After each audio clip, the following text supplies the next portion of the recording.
1 in 3 adolescents in the US is a victim of verbal, emotional, physical, or sexual abuse from an intimate dating partner. And according to the National Violence Against Women survey, about 1.5 million women in the United States are either raped or physically assaulted by an intimate partner every year. The survey also found that 22.1% of women and 7.4% of men reported being physically assaulted by a current or former partner in their lifetime. These statistics are very disturbing, and abusive relationships are no joke. The fact is that abusive relationships happen all the time, and often we turn a blind eye or can't really see what's going on. And that happens because people don't really understand how abuse works.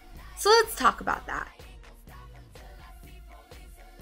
Abuse happens in a cycle and very, very unusually happens in isolated instances. This cycle has 3 distinct phases: the honeymoon phase, the tension building phase, and the explosion.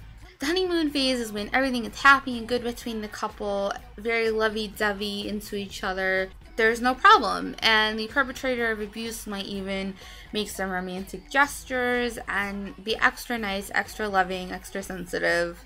The tension building phase leads up to the abuse and is when the abuser will start to lead their victim down that path. Victims often feel like they're walking on eggshells, like their perpetrator could just snap at any moment, and they know that they have to be careful not to upset them. Jealousy, threats, controlling behavior, and accusations are all really common occurrences that happen during this phase. The explosion is when the actual incident of abuse occurs.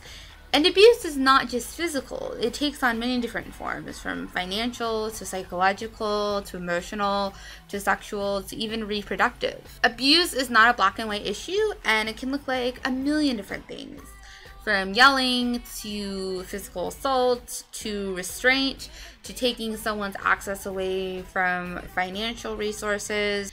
And then after the explosion comes the honeymoon phase, and the perpetrator is often very apologetic, insists it'll never happen again. They were just out of their mind, or to even blame the victim and tell them that they deserved it for X reason, and the cycle continues. There are a lot of misconceptions about abuse, and most of these somehow place the blame for the abuse onto the victim. And that's called victim blaming, and that's really not cool. This takes away the responsibility of the abuse from the perpetrator and kind of gives them a way out by saying that the victim could have prevented this. It's very problematic, and it's important to remember that no one is ever at fault for being abused, and there's no reason or no excuse to abuse someone else. Let's examine a few of the ways that people victim blame those that are abused.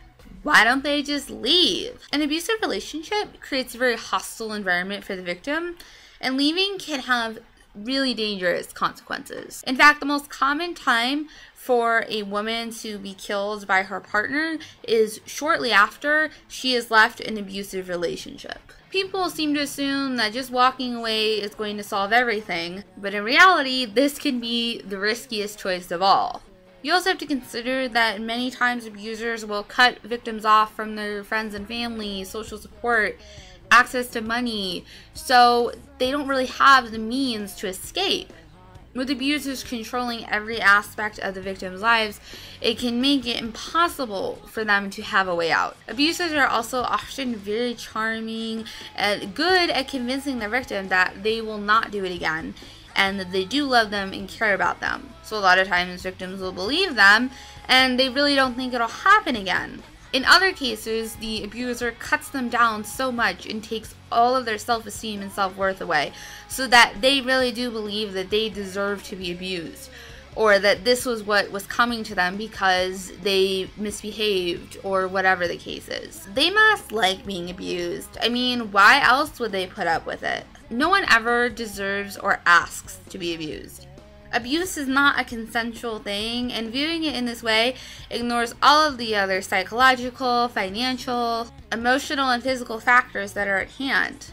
Like I talked about before, there's so many different reasons why people don't leave. And just because they stay in an abusive relationship doesn't mean that they like the abuse, or that they want the abuse, or that they're asking to be abused. This also really gives the perpetrator a free pass by saying, hey, because this person likes it, then that's okay. You can just keep on doing it. There's nothing wrong with that. And obviously that's total bullshit. I know that I've never met an abuser because they're all like creepy and from the ghetto, and you know, I just don't associate with people like that.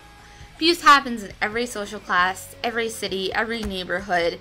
It doesn't discriminate. Research shows that abuse occurs along every economic class, and abusers come from every type of background. Abuse does occur among the poor more frequently, but not by any real significant amount. Abusers will also often appear to be quite normal. It's the guy that coaches the Little League team, or helped you fix your leaky faucet, or who goes to church every Sunday. Abusers are often quite average and are very good at putting on a show for everyone on the outside.